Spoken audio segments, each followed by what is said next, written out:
Hello student, class 10-এর যে সকল ছাত্রছাত্রীরা 2025-এ মাধ্যমিক দিতে চলেছ তাদের জন্য আমি নিয়ে চলে এসেছি ভৌত বিজ্ঞান সাজেশন। তো প্রথমেই বলবো, যে সকল ছাত্রছাত্রীরা সম্পূর্ণ বই ভালো করে পড়েছো তাদের জন্য আমার এই সাজেশন নয়। তারা সম্পূর্ণ বই খুব ভালো করে পড়ে পরীক্ষা দিও। অল দ্য বেস্ট সকলকে। কিন্তু যে সকল ছাত্রছাত্রীরা এখনো পর্যন্ত সমস্ত কিছু শেষ করে উঠতে পারোনি তাদের জন্যই আমার এই সাজেশন বানানো। অল্প সময়ে কিভাবে একটা ভালো রেজাল্ট করা যায় তার জন্যই আমার এই প্রচেষ্টা। তোমরা এই ভিডিওটা দেখো এবং ভিডিওতে দেওয়া সকল প্রশ্নগুলি খুব ভালো করে পড়ো। আশা করি ভৌত বিজ্ঞানে কেউ ফেল করবে না, এটা আমার গ্যারান্টি। চলো শুরু করি আমাদের সাজেশন। চ্যাপ্টার 1 পরিবেশের জন্য ভাবনা।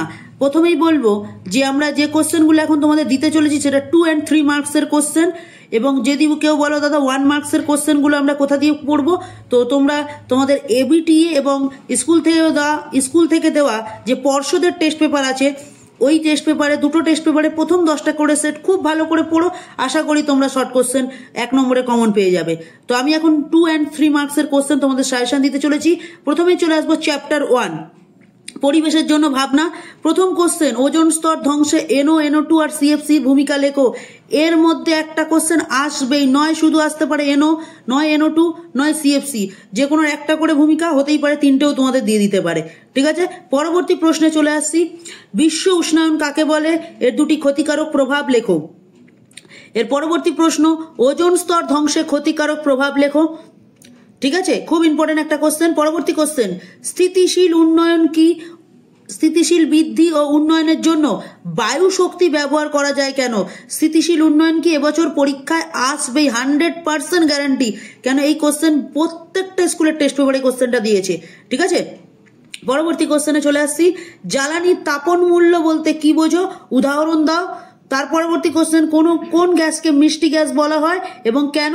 অথবা এই কোশ্চেনটা এরকম ঘুরিয়েও আসতে পারে, সুইট গ্যাস কাকে বলে? ঠিক আছে, জীবাশ্ম জ্বালানি সংরক্ষণের প্রয়োজনীয়তা। পরবর্তী কোশ্চেন, এই কোশ্চেন খুব ইম্পর্টেন্ট এবছর পরীক্ষার জন্য। তোমরা সকলকে বলবো এই যে কোশ্চেন ফার্স্ট চ্যাপ্টারে এই 7টা কোশ্চেন পড়ে যাও। আশা করি গ্যারান্টি দিচ্ছি এর মধ্যে তোমাদের কোশ্চেন কমন পেয়ে যাবে। পরবর্তী চলে আসছি চ্যাপ্টার 2 গ্যাসের আচরণ। গ্যাসের আচরণের যে কোশ্চেনগুলো ইম্পর্টেন্ট সেই কোশ্চেনগুলো বলছি। বয়েলের সূত্র কাকে বলে? বয়েলের সূত্রের গাণিতিক রূপ এবং বয়েলের সূত্রের ধ্রুবক রাশিগুলির নাম লেখো। এবছরের ইম্পর্টেন্ট এই কোশ্চেনগুলোর মধ্যে এই কোশ্চেনগুলো খুবই আছে ইম্পর্টেন্ট। পরবর্তী কোশ্চেন, এই কোশ্চেনটা এবছর পরীক্ষায় তোমরা পরীক্ষায় হলে গিয়ে কোশ্চেনে দেখবে এসে গেছে। পরম শূন্য উষ্ণতা কাকে বলে? চার্লসের সূত্র থেকে পরম শূন্য উষ্ণতার মান।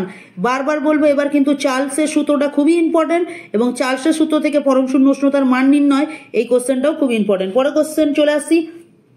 গে-লুসাকের গ্যাস আয়তন সূত্রটি লেখো। ঠিক আছে, এটা ইম্পর্টেন্ট কোশ্চেন এবছর। পরবর্তী কোশ্চেন, শুষ্ক বায়ু অপেক্ষা আর্দ্র বায়ু হালকা হয় কেন? তার পরবর্তী কোশ্চেনে চলে আসি। আদর্শ গ্যাস সমীকরণের মাত্রিক বিশ্লেষণ থেকে আর এর মান নির্ণয়। এই কোশ্চেনটা খুব ইম্পর্টেন্ট এবং সবাইকে বলবো এই কোশ্চেনটা বুঝে পড়ো, নাহলে কিন্তু কোশ্চেনটা বুঝতে একটু অসুবিধা হবে। এবং এই কোশ্চেনটা এবছর পরীক্ষায় তোমরা দেখো তোমাদের কোশ্চেনে কোনো না কোনোভাবেই 2 মার্কস 3 মার্কস কোনো না কোনো এক জায়গায় আসবেই। কোশ্চেনটা খুব একটা ইম্পর্টেন্ট কোশ্চেন। চলে আসছি পরবর্তী কোশ্চেনে। পরবর্তী কোশ্চেন যেটা আমি বলছিলাম, চার্লসের সূত্র লেখো, এর গাণিতিক রূপ এবং গাণিতিক সমীকরণটি লেখো। দেখো আমি কিন্তু পাশে ডবল স্টারও দিয়ে দিয়েছি এই কোশ্চেনটা, এতটাই ইম্পর্টেন্ট। পরবর্তী কোশ্চেন চলে আসি। বলস ও চার্লসের সমন্বয় সূত্রটি লেখো। তার পরবর্তী কোশ্চেন, PV=nRT সমীকরণ প্রতিষ্ঠা করো।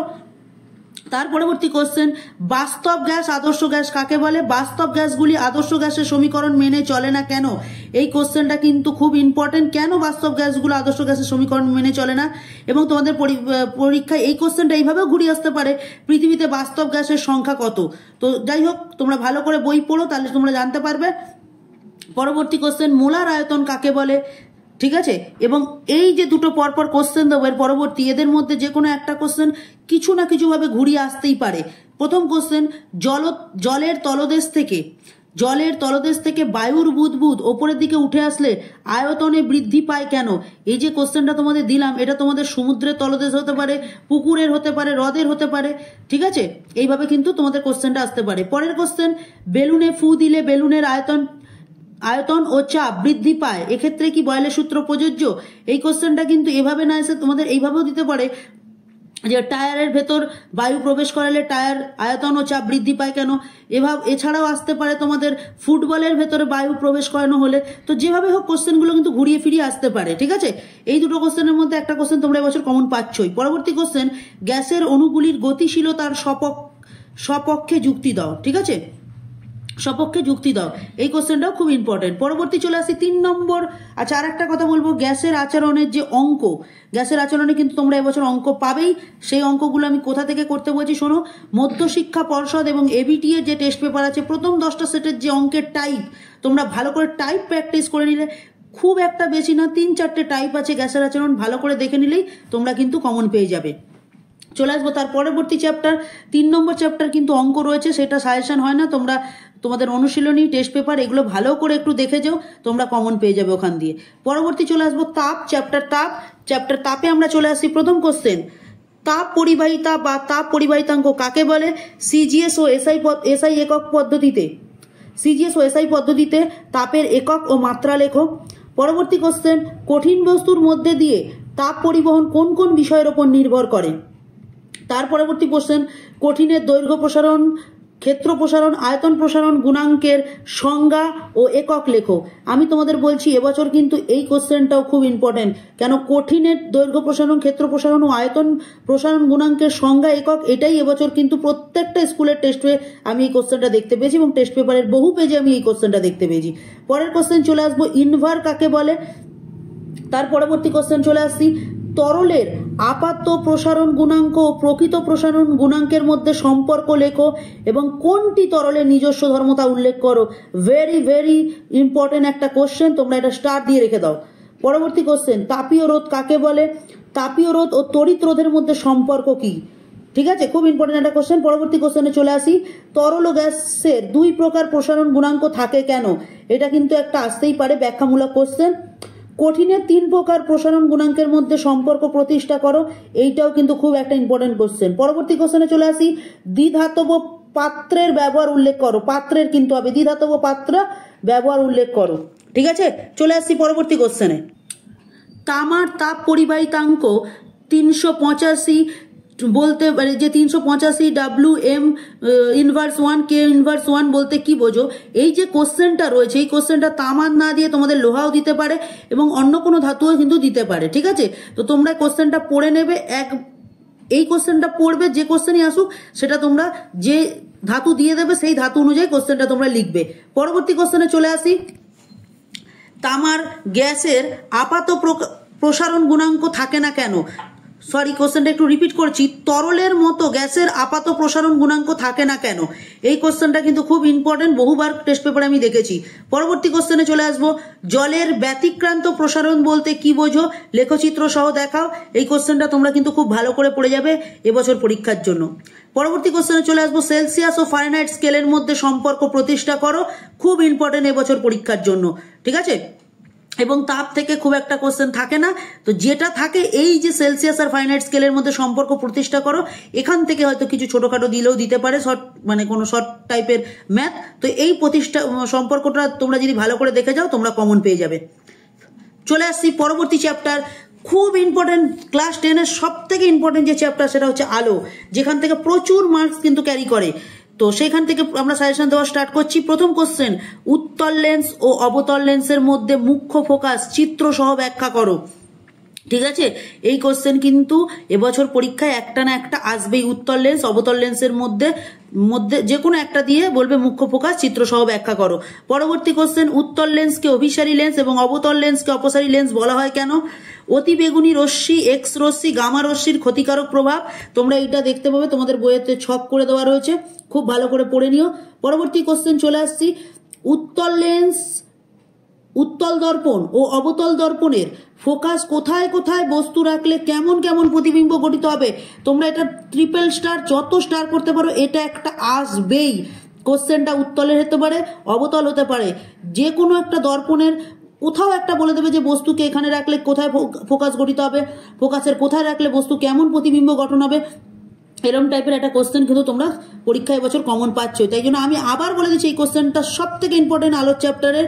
উত্তল ও অবতল দর্পণের ফোকাস কোথায় কোথায়, ফোকাসের কোথায় কোথায় বস্তু রাখলে কেমন প্রতিবিম্ব গঠন হবে।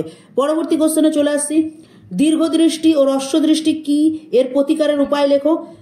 পরবর্তী কোশ্চেনে চলে আসবো, গাড়ির হেডলাইট ও ভিউ ফাইন্ডারে কোন দর্পণ ব্যবহার করা হয় এবং কেন। এটা গাড়ির হেডলাইটের জায়গায় তোমরা কিন্তু আরো অন্যরকম অনেক কিছুও পেতে পারো, তবে এই দুটো বেশি ইম্পর্টেন্ট। ঠিক আছে, তোমরা একটু দেখে নিও যে কোন দর্পণ কোথায় কোথায় ব্যবহার করা হয় শর্ট কোশ্চেনের জন্য। আলোর প্রতিসরণের সূত্র এবছরের সব থেকে ইম্পর্টেন্ট একটা সূত্র আলো চ্যাপ্টার থেকে। পরবর্তী কোশ্চেন, বিপদ সংকেত হিসেবে লাল আলো ব্যবহার করার কারণ। ঠিক আছে, খুব ইম্পর্টেন্ট একটা কোশ্চেন কিন্তু। পরবর্তী কোশ্চেনে চলে আসছি, দিনের বেলা আকাশ নীল দেখায় কেন। দিনের বেলায় আকাশ নীল দেখায় কেন, ঠিক আছে, তোমরা তোমাদের বইয়ের আলো চ্যাপ্টারের শেষের পেজগুলোর মধ্যে তোমরা এই অ্যান্সার পেয়ে যাবে। লাস্ট এবং খুব ইম্পর্টেন্ট একটা কোশ্চেন, আলোর বিক্ষেপণ ও বিচ্ছুরণ কাকে বলে, এদের মধ্যে পার্থক্য লেখো। ঠিক আছে, আর আলো চ্যাপ্টারেও কিন্তু তোমরা অঙ্ক পাবে। আলোর অনেকগুলো টাইপের ম্যাথ আছে, সব টাইপ তোমরা পেয়ে যাবে মধ্যশিক্ষা পর্ষদ এবং এবিটি এর টেস্ট পেপারের প্রথম 10টা সেটের অঙ্ক টাইপগুলো যদি ভালো করে নিতে পারো। ঠিক আছে, তো চলে আসবো এর পরবর্তী চ্যাপ্টার, আলোর মতনই খুব একটা ইম্পর্টেন্ট একটা চ্যাপ্টার, সেটা হচ্ছে চলতড়িৎ। এই চলতড়িৎ চ্যাপ্টার থেকেও কিন্তু 12 মার্কস ক্যারি করে। তো সবাইকে বলবো, ফিজিক্যাল সায়েন্স যখনই আমার সাজেশন পাচ্ছ, আগে আলো দেন চলতড়িৎ, এই দুটো চ্যাপ্টার করে নাও, তারপরে বাদবাকি চ্যাপ্টারগুলো করো। ঠিক আছে, চলে আসবো চলতড়িৎ। তড়িৎ চালক বল কাকে বলে, প্রথম কোশ্চেন, ইম্পর্টেন্ট কোশ্চেন। দ্বিতীয় কোশ্চেন, কুলম্বের সূত্র লেখো। তৃতীয় কোশ্চেন, বিভব প্রভেদ ও তড়িৎ চালক বলের মধ্যে পার্থক্য। এখানে প্রভেদ হবে, একটু স্পেলিংটা দেখে নেবে। বিভব প্রভেদ ও তড়িৎ চালক বলের মধ্যে পার্থক্য লেখো। ঠিক আছে, পরবর্তী কোশ্চেনে চলে আসছি, ওহম ও জুলের সূত্রটি লিখো। পরবর্তী কোশ্চেন, ওহম ও জুলের সূত্রটি লেখো। তার পরবর্তী কোশ্চেন, তড়িৎ চুম্বকীয় আবেশ সংক্রান্ত ফ্যারাডের সূত্র, এবছরের কোশ্চেন, যেটা আলো চ্যাপ্টারের সব থেকে ইম্পর্টেন্ট কোশ্চেন। পরের কোশ্চেন, লেঞ্জের সূত্রটি লেখো। তার পরবর্তী কোশ্চেন, অ্যাম্পিয়ারের সন্তরণ নিয়মটি লেখো। তার পরবর্তী কোশ্চেন, ফ্লেমিং এর বামহস্ত নিয়মটি লেখো। ঠিক আছে, পরবর্তী কোশ্চেন, এইরকম কোশ্চেন কিন্তু এবছর একটা আসবেই, আর্থিং এর প্রয়োজনীয়তা কি, আর্থিং তার, নিউট্রাল তার ও লাইফ তারের বর্ণটি লেখো। মানে বর্ণ বলতে কিন্তু এখানে আর্থিং তার, নিউট্রাল তার আর লাইফ তারের যে কি কালার হয় সেটাই তোমাদের কিন্তু লিখতে হবে।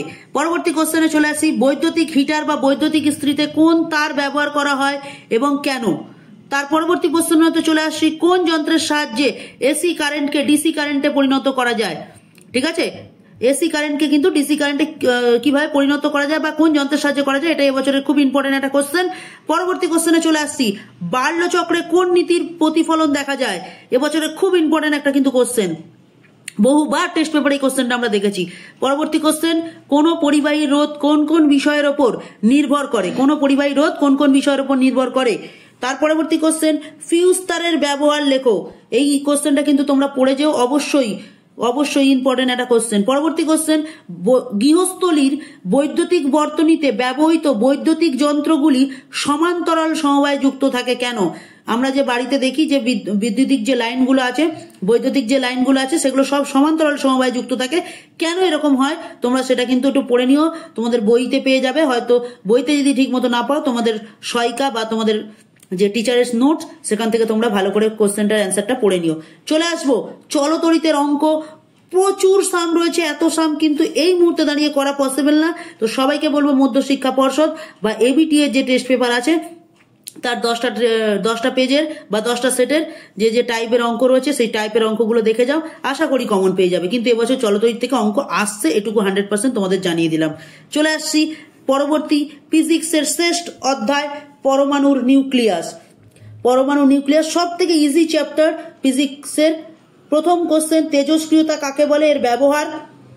দ্বিতীয় কোশ্চেন, তেজস্ক্রিয় মৌল কাকে বলে, কয়েকটি তেজস্ক্রিয় মৌলের নাম।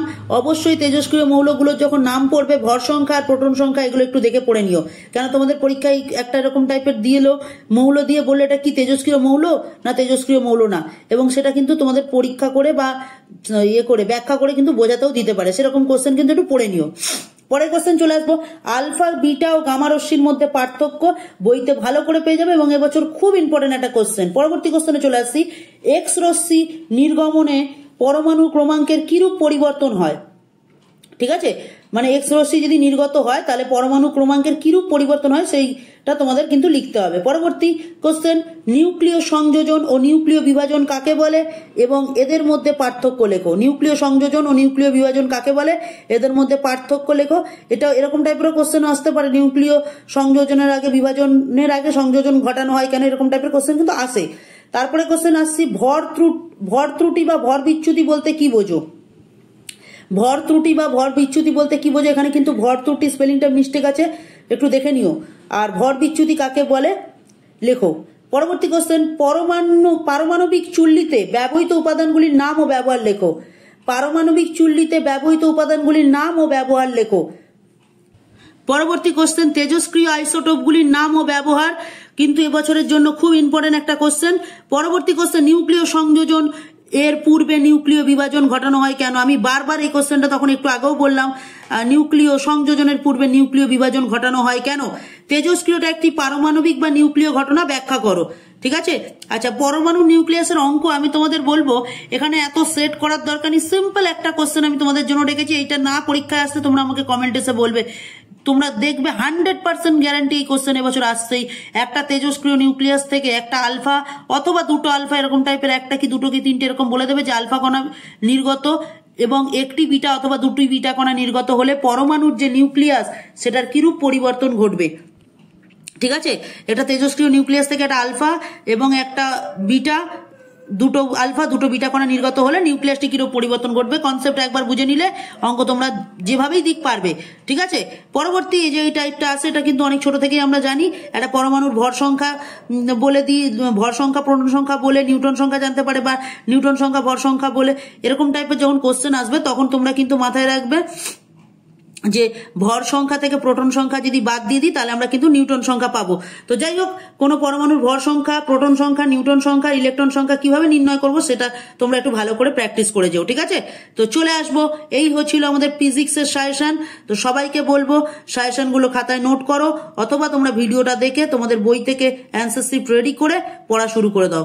এরপরে চলে আসবো আমরা কেমিস্ট্রিতে, কেমিস্ট্রি বা রসায়ন। সেখানে প্রথম যে চ্যাপ্টারটা আসবে 8.1 পর্যায় সারণী। প্রথম যে কোশ্চেনটা তোমাদের জন্য থাকছে সেটা হলো পর্যায় সারণী কাকে বলে। দ্বিতীয় যে কোশ্চেন, শ্রেণী ও পর্যায় কি, মেন্ডেলের পর্যায় সারণী ও আধুনিক পর্যায় সারণীর শ্রেণী ও পর্যায় সংখ্যা লেখো, আধুনিক পর্যায় সারণীর সূত্র লেখো। পরবর্তী কোশ্চেন, মেন্ডেলের পর্যায় সারণীর শ্রেণী কটি লেখো। আচ্ছা, মেন্ডেলের পর্যায় সারণী, এখানে কোশ্চেনটা একটুখানি মিস্টেক আছে। মেন্ডেলিফের পর্যায় সারণীর ত্রুটি লেখো। ডোবে-রাইনারের ত্রয়ী সূত্রটি লেখো। ডোবে-রাইনারের ত্রয়ী সূত্র এবছরের জন্য পরীক্ষায় খুব ইম্পর্টেন্ট একটা কোশ্চেন। পরবর্তী কোশ্চেন, ইউরেনিয়াম মৌল বলতে কি বোঝো, উদাহরণ দাও। মৌলের তড়িৎ ঋণাত্মকতা বলতে কি বোঝো, বা মৌলের তড়িৎ ঋণাত্মকতা বলতে কি, এটা তোমরা কিন্তু ভালো করে পড়বে। পরের কোশ্চেন, এই কোশ্চেন কিন্তু এবছর আসছেই, তড়িৎ ঋণাত্মকতা ও পরমাণুর ব্যাসার্ধের ভিত্তিতে মৌলগুলি ঊর্ধ্বক্রমে বা অধক্রমে সাজাও। এরকম টাইপের কোশ্চেন কিন্তু তোমাদের আসবে, এটা কিন্তু ভালো করে একটু কনসেপ্টটা বুঝে পড়ে নিও। পরবর্তী কোশ্চেনে চলে আসবো, হাইড্রোজেন মৌলগুলোকে দুষ্ট মৌল বলা হয় কেন। ট্রিপল স্টার দিয়ে দাও কোশ্চেনটাকে, এবছর পরীক্ষায় আসছেই। পরবর্তী কোশ্চেন, আয়োনাইজেশন শক্তি কি। আয়োনাইজেশন শক্তি কি। তার পরবর্তী কোশ্চেন, গলনাঙ্ক স্ফুটনাঙ্ক কি। পরবর্তী কোশ্চেন যেটা, কয়েক প্রকার মৌলের পারমাণবিক সংখ্যা দিয়ে দেবে, সেখান থেকে ভালো করে কোশ্চেনটা শোনো, কয়েক প্রকার মৌলের পারমাণবিক সংখ্যা দিয়ে দেবে এবং সেখান থেকে তার বিজারণ ক্ষমতা, আয়নীয় বিভব বা আয়ন বিভব, তড়িৎ ঋণাত্মকতার মান কম ও বেশি কিভাবে নির্ণয় করবে। এইটাই কিন্তু এখানকার বলতে পারো ম্যাথের মধ্যে বা সামের মধ্যে পড়বে, এটা বুঝে নিলেই তোমরা কিন্তু পারবে। এই কনসেপ্টের একটা কিন্তু টাইপের কোশ্চেন তোমাদের এবছর আসছে। তোমরা কিন্তু এই কোশ্চেনটা অবশ্যই কেউ স্কিপ করবে না, খুব ইম্পর্টেন্ট এই কোশ্চেনটা, সবাই ভালো করে দেখে যাও। পরবর্তী কোশ্চেনে চলে আসছি।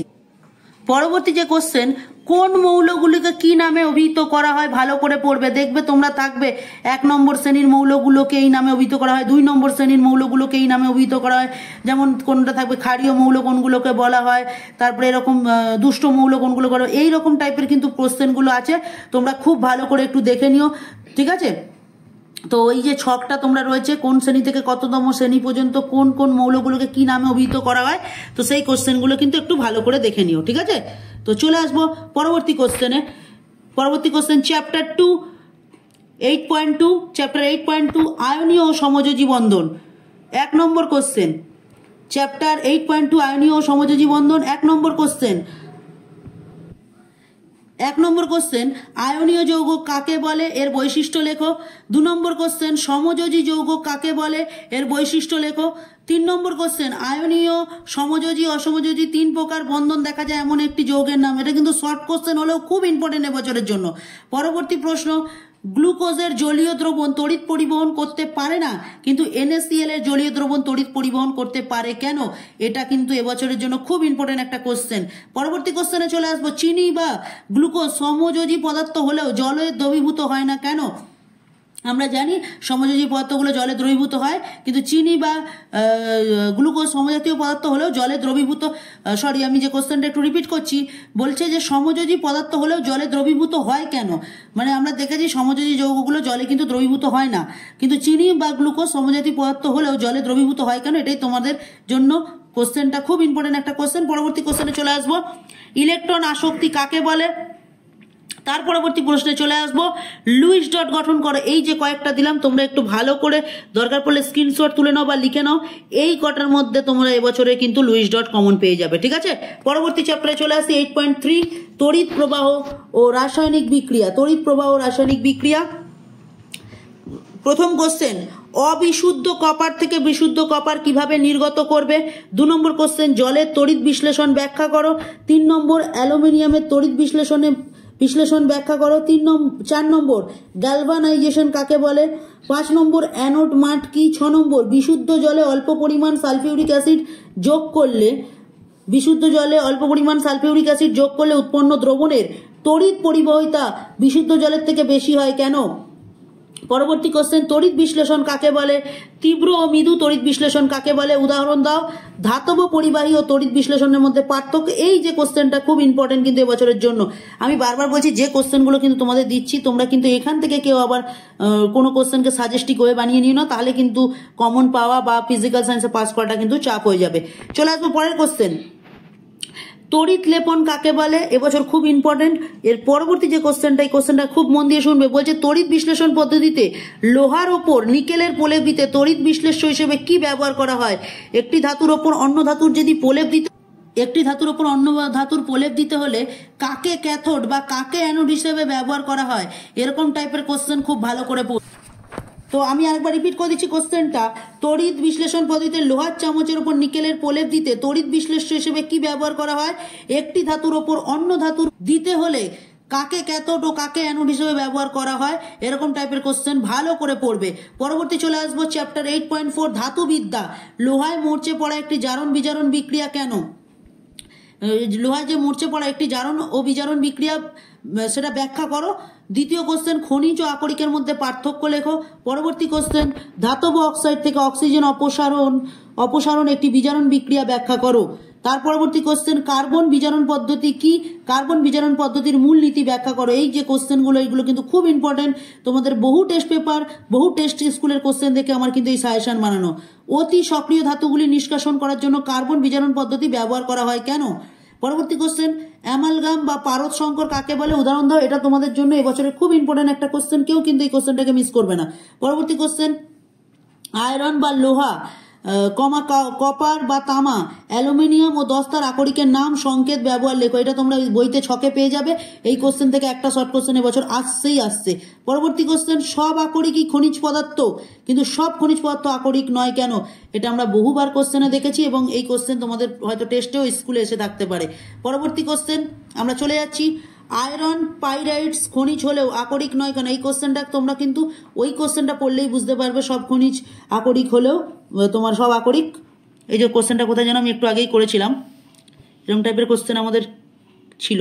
এই যে যেমন বলেছিলাম না, সব আকরিক খনিজ পদার্থ, কিন্তু সব খনিজ পদার্থ আকরিক নয় কেন? ঠিক তেমনই আয়রন পাইরাইটস খনিজ হলেও আকরিক নয় কেন? পরবর্তী কোশ্চেনে চলে আসবো, জিঙ্ক ব্লেন্ড কি খনিজ ও আকরিক? জিঙ্ক ব্লেন্ডকে খনিজ ও আকরিক দুই বলা যায় কেন? এখানে কোশ্চেনটা একবার আমি একটুখানি মিস্টেক আছে, আমি একটু ঠিক করে দিচ্ছি। জিঙ্ক ব্লেন্ডকে খনিজ ও আকরিক দুই বলা যায় কেন? ঠিক আছে, এবছরের খুব ইম্পর্টেন্ট একটা কোশ্চেন, বহুবার কিন্তু টেস্ট পেপারে এসেছে। পরবর্তী কোশ্চেন, তড়িৎ রাসায়নিক শ্রেণী বা ধাতুর সক্রিয়তা শ্রেণী কাকে বলে? পরবর্তী কোশ্চেন, মরচে পড়া কি এর শর্ত বৃদ্ধি নিবারণের উপায় লেখো। পরবর্তী কোশ্চেন, তামার তৈরি পাত্র খোলা বাতাসে রাখলে সবুজ হয়ে যায় কেন। ঠিক আছে, এরকম টাইপের কোশ্চেন কিন্তু এবছর পরীক্ষায় আসছে। পরবর্তী কোশ্চেন, বিশুদ্ধ ধাতু অপেক্ষা সংকর ধাতু ব্যবহারের সুবিধা কি। লাস্ট আমরা চলে এসেছি, অ্যালুমিনিয়াম বা পিতলের পাত্রে মোড়া আচার বা চাটনি খাওয়া উচিত নয় কেন। এরকম কোশ্চেন তোমরা দেখেছো এবং এই কোশ্চেন কিন্তু খুব ইম্পর্টেন্ট। লাস্ট আমরা যে কোশ্চেন সেটা হচ্ছে থার্মিট বিক্রিয়া কি। এই কোশ্চেনটা এবছরের জন্য খুব ইম্পর্টেন্ট একটা কোশ্চেন। ঠিক আছে, এই ছিল আমাদের সাজেশন। অনেকে বলবে দাদা 8.5 8.6, আমি তোমাদের ওকে বলবো যারা এখনো পর্যন্ত সম্পূর্ণ বই কমপ্লিট করে উঠতে পারো না, তাদেরকে বলবো 8.5 আর 8.6 তোমরা স্কিপ করে যাও। কেন, যেটুকু তোমাদের দিলাম সেটুকু খুব ভালো করে পড়ো, আশা করি 60+ তোমরা কিন্তু রেজাল্ট করে নিতে পারবে। যারা ভৌত বিজ্ঞানে দুর্বল তারা হয়তো অনেকে ভাববে যে দাদা এত কোশ্চেন কি করে করব। তোমরা যদি বাবা দেখো ভৌত বিজ্ঞানে কিন্তু প্রচুর কোশ্চেন হয়, সেখান থেকে মাত্র সাজেস্টিক আমরা কিন্তু অল্প অল্প করে কোশ্চেন তোমাদের জন্য তুলে এনেছি। এর থেকে শর্ট সাজেশন করা পসিবল না, বা এর থেকে শর্ট সাজেশন পড়ে গেলে কিন্তু ভৌত বিজ্ঞানে পাস করা কিন্তু খুবই বিপজ্জনক হয়ে পড়বে। যাই হোক, সবাইকে বলবো খুব ভালো করে পড়ো, খুব ভালো করে আমার এই ভিডিওতে দেওয়া কোশ্চেনগুলোর অ্যান্সার রেডি করে পড়ে নাও। আর এই যে ভিডিওতে দেওয়া কোশ্চেনগুলো তোমরা খাতায় নোট না করতে পারো, বারবার ভিডিওটা দেখো এবং এখান থেকে দেখে তোমরা অ্যান্সার শিট রেডি করে পড়া মুখস্থ করো। এখন কিন্তু সময় ওয়েস্ট করার মতো সময় নেই। তোমরা কিন্তু সবাই খুব ভালো করে পড়ো, এই কোশ্চেনগুলো ভালো করে পড়ে তোমরা যাও, আশা করি পরীক্ষা ভালো হবে। তো অল দ্য বেস্ট সকলকে। সবাই ভিডিওটাকে লাইক শেয়ার কমেন্ট করো এবং বন্ধুদের মধ্যে যত পারবে শেয়ার করে দিও। আর পরীক্ষা দিয়ে এসে জানিও কেমন হলো তোমাদের পরীক্ষা। আর যারা যারা তোমরা এই পিডিএফটা মানে এই যে সাজেশনের পিডিএফটা নিতে চাইছো তারা আমার ডেসক্রিপশনে দেওয়া হোয়াটসঅ্যাপ নাম্বারে তোমরা আমাকে মেসেজ করবে এবং কোন সাবজেক্টের সাজেশন তোমরা নিতে চাইছো সেটা আমাকে জানাবে। আর যদি সাজেশনটা ভালো লাগে তোমরা আবার কমেন্ট করতে পারো, তাহলে আমরা আবার কোনো একটা সাবজেক্টের সাজেশন নিয়ে আসবো। অলরেডি আমাদের লাইফ সায়েন্স সাজেশন দেওয়া হয়ে গেছে, তোমরা গিয়ে চ্যানেলে দেখে নাও। এরপরে আমরা যে ভিডিওটা সাজেশন আনবো সেটা হচ্ছে গণিত বা ম্যাথের সাজেশন। তো সবাই ভালো থেকো, সুস্থ থেকো আর পরীক্ষা ভালো করে দিও। All the best.